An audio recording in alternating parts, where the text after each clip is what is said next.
Allahu Akbar, Allahu Akbar, Allahu Akbar. La ilaha illallah, Allahu Akbar. Allahu Akbar walillahil hamd.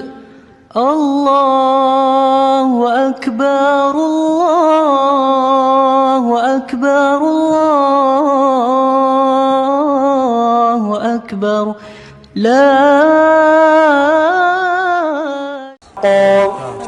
والناشطات نشطا والسابحات سبحا فالسابقات سبقا فالمدبرات أمرا يوم ترجف الراجفة تتبعها الرادفة قلوب يومئذ واجفة أبصارها خاشعة يقولون أئنا لمردودون في الحافرة أئذا كنا عظاما ناخرة.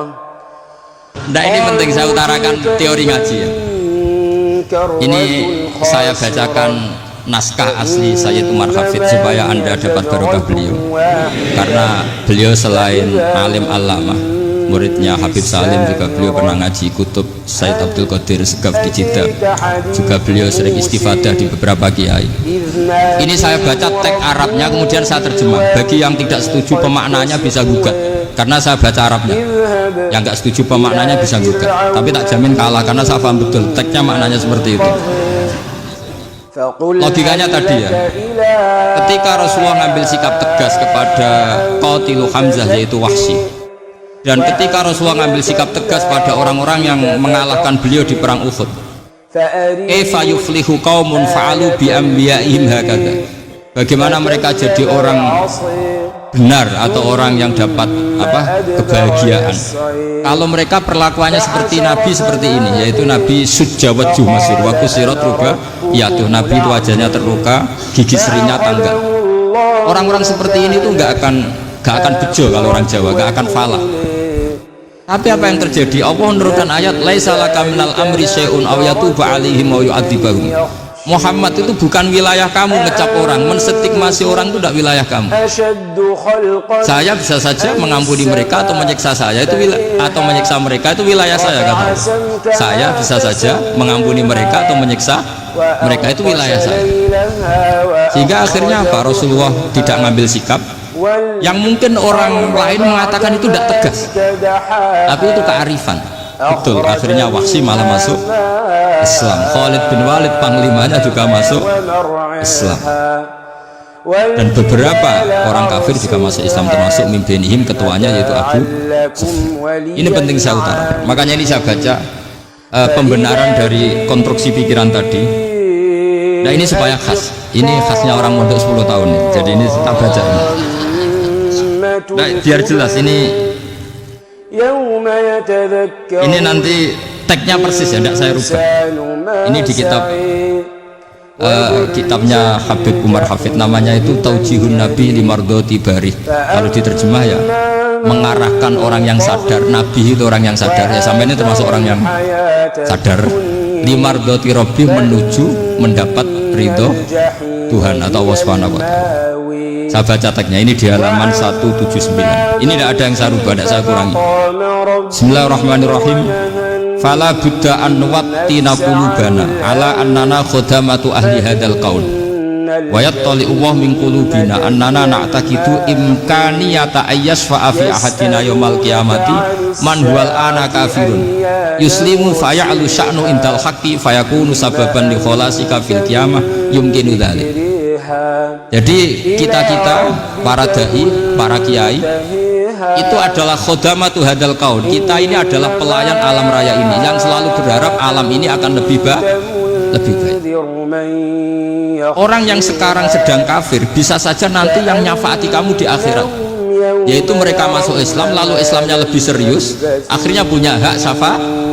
Sementara kamu Islam mulai kecil tapi biasa-biasa saja seperti ini, mulai dulu ngaji terus sama Ki Abdul Manan, nggak pernah yang ngisi ngaji, itu artinya nggak ada perkembangan. Makanya saya nggak ingin ngaji lagi karena saya ingin perkembangan Anda nanti tukang mengisi, bukan yang diisi. Kalau saya nanti ngaji lagi di sini, artinya Anda kalau tetap mendengarkan itu tidak ada perkembangan. Pantas saja saya mulang Gus Bahak sampean sing ngaji. Sekali-kali ada perkembangan, saya ngaji sampean yang mulang, itu bagus itu. Meskipun itu perkembangan yang menyesatkan. Ini penting saya utarakan. Ini dawuhnya Said Umar ya. Orang yang sekarang sedang kafir bisa saja orang ini nanti nyafaati kamu. Yaitu beliau orang ini Islam, kemudian Islamnya serius, maka punya hak syafaat. Sementara kamu Islamnya biasa-biasa saja. Itu masyhur kayak Sayyidina Umar. Sayyidina Umar Islam di hari itu langsung makomnya makom yang a'la, sehingga mengalahkan yang sudah Islam lebih lama. Karena Islamnya Umar itu menjadi izzatul Islam betul. Makanya jangan benci orang tegas teman-teman, kadang ya ada baiknya. Abu Bakar itu sudah Islam tapi layinal janib, orangnya santun. Kalau dipisoi orang yang menengahi lah, kira-kira seperti itu. Begitu juga Bilal, Ammar, Suhaib. Singkat cerita, Rasulullah itu sering dibully ya, sering disiksa orang-orang kafir. Rasulullah berharap, wah kalau yang Islam gini terus repot.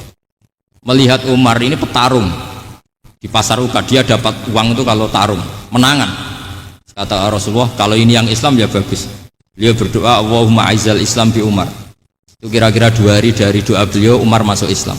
Itu pertama masuk Islam itu orang-orang kafir diparani, kalau kamu ganggu Rasulullah Muhammad tak bunuh.